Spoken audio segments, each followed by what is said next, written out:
A stop limit order tells your broker to buy or sell a stock at a specific price. A stop limit order is a combination of a stop order and a limit order.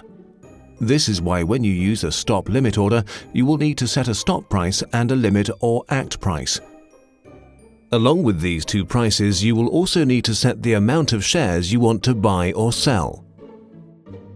The stop and limit price will be below or above the stock's current price, depending on if you are wanting to buy or sell the stock. If the stock's current price reaches the stop price, your order will be activated and turned into a limit order. The limit or act price will then tell your broker the minimum or maximum price you are willing to buy or sell the stock for. Let's look a little deeper into buying and selling a stock using a stop limit order to get a better understanding of how it works.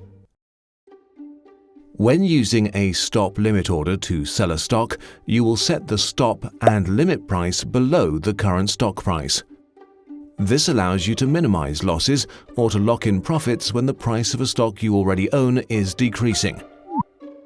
Using a stop limit order to sell a stock tells your broker to get ready to sell after the price reaches your stop price. Once this stop price is reached, your stop loss order automatically turns into a limit order that sells the stock only at your limit price or better. As an example, assume you bought a stock for $100 a share and the current stock price is $150 a share. If you wanted to protect some of your profit from a potential decrease in stock price, you could set a stop limit order to sell your stock with a stop price of $135 and limit price of $130. With this order in place, if the price of the stock decreases to $135, your order will be activated and turned into a limit order. Your broker will then attempt to sell your stock at your limit price of $130 or better. If your broker cannot find a buyer of your shares for $130 or higher, your order will not be executed and you will still own the stock. If you are trading multiple shares at once, your order can also be partially filled if there are not enough traders willing to buy all of your shares at your limit price or better.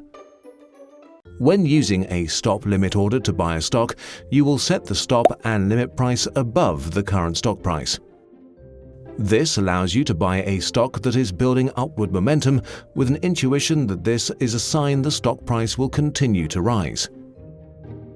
Using a stop limit order to buy a stock tells your broker to buy after the price reaches your stop price.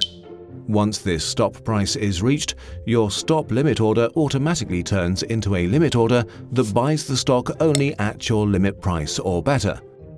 As an example, you want to buy stock of Chelsea's Coffee, but only after it shows some serious upward momentum in stock price. If Chelsea's Coffee is currently trading at $50 a share and you wanted to buy it after it shows some positive momentum, you could set a stop limit order to buy your stock with a stop price of $55 and limit price of $57. With this order in place, if the price of the stock increases by 10% to $55, your order will be activated and turned into a limit order. Your broker will then attempt to buy Chelsea's Coffee stock at your limit price of $57 a share or better. If your broker cannot find a seller willing to trade their shares for $57 or lower, your order will not be executed and you will not own the stock. If you are looking to buy multiple shares at once, your order can also be partially filled if there are not enough traders willing to sell at your limit price of $57 or better. So you may be wondering, why not just use a limit order? The main reason for using stop limit orders instead is that you can buy or sell a stock only after the stock price has shown you a certain type of movement. For instance, if Chelsea's Coffee is still currently trading at $50 a share and you submit a limit order to sell at $45, it will immediately execute because selling at $50 is better than selling at $45. If instead you were to submit a stop limit order to sell the stock with a stop price of $47 and a limit price of $45, your broker will wait until the price falls to $47 before looking to sell your stock. This same comparison works buying a stock.